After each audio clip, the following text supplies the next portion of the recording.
আছে, কিন্তু একে অন্যের মিত্রই তো। আর এই জন্য শুক্রের এই দশাটা আপনাদের জীবনে স্বর্ণযুগ হিসেবে কাজ করে, বিশেষ করে পেশাগত জীবনে স্বর্ণযুগ।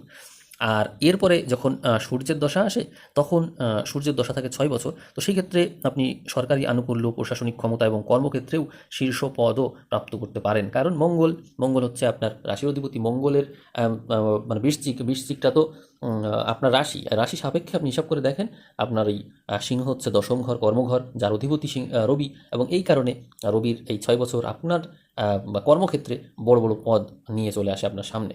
এখন আমরা বিস্তারিত জানবো যে আপনার জীবনের দশাকালগুলো আসলে কেমন হয়ে থাকে। এই যে শনির দশায় আপনার জন্ম হলো, তো সেখানে দেখবেন যে বাল্যকাল বা কিশোরকাল, কৈশোর, এইটা হচ্ছে শনির দশায় আপনি পাবেন। তো অনুরাধা নক্ষত্রের এই নক্ষত্রে আপনি জন্মেছেন, সেই কারণে আপনার জীবন শুরু হলো এই শনির দশা দিয়ে। নক্ষত্রের চরণ অনুযায়ী অবশ্যই এই দশা সর্বোচ্চ ১৯ বছর হয়, তো সবার এমনটা হবে না। আমরা শনির দশা নিয়ে বলতে পারি যে শনির প্রভাবে আপনাদের শৈশব এবং শিক্ষা জীবন বেশ শৃঙ্খলিত হবে এবং কিছুটা সংগ্রামের মধ্য দিয়ে যাবে। এরপরে যে বুধের দশা শুরু হবে, এখানেই মূলত আপনার শিক্ষা শেষ এবং ক্যারিয়ারের সূচনা। শনির পরেই আসে ১৭ বছরের বুধের দশা। এই সময়ে জাতকের বুদ্ধিবৃত্তি, গণিত ও যোগাযোগের দক্ষতা বৃদ্ধি পায়।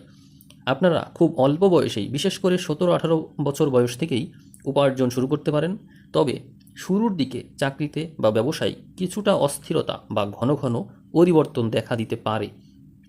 কর্মজীবনের মধ্যগগন ও বিকাশ মূলত শুরু হয় কেতুর দশায় এবং শুক্রের দশায়।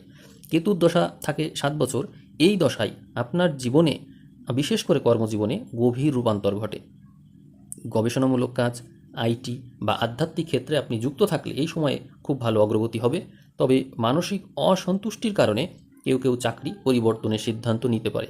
শুক্রের মহাদশা থাকবে ২০ বছর। এই ২০ বছরে অনুরাধা নক্ষত্রের জাতকদের কর্মজীবনের সবচেয়ে সৃজনশীল ও বৈভবশালী সময় হিসেবে আমরা কাউন্ট করতে পারি। এবং শুক্রের প্রভাবে আপনারা জনসংযোগ, ব্যবস্থাপনা, কলা, ফ্যাশন বা বস্ত্র ব্যবসায় দারুণ উন্নতি করেন।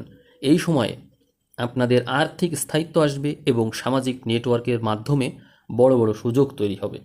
আপনাদের মধ্য বয়সের স্থায়িত্ব ও চরম সাফল্য বাস্তবে সূর্যের দশায় এবং চন্দ্রের দশায় হয়ে থাকে। কারণ বৃশ্চিক সাপেক্ষে আমরা সিংহকে এবং কর্কটকে অত্যন্ত শুভ ঘর হিসেবে পাই। আমরা কর্কটকে নবম ঘর হিসেবে পাই, ভাগ্যঘর, এবং সিংহকে দশম ঘর হিসেবে পাই, এবং উভয়ই মঙ্গলের মিত্র গ্রহ। আর এই কারণে এই সময়টা আপনার জন্য খুব ভালো হয়ে থাকে। তো সূর্যের মহাদশায়, বিশেষ করে যে ৬ বছর, এই সূর্যের দশায় আপনাদের কর্মজীবনে নেতৃত্ব দেওয়ার ক্ষমতা এবং প্রশাসনিক পদের প্রাপ্তি ঘটে।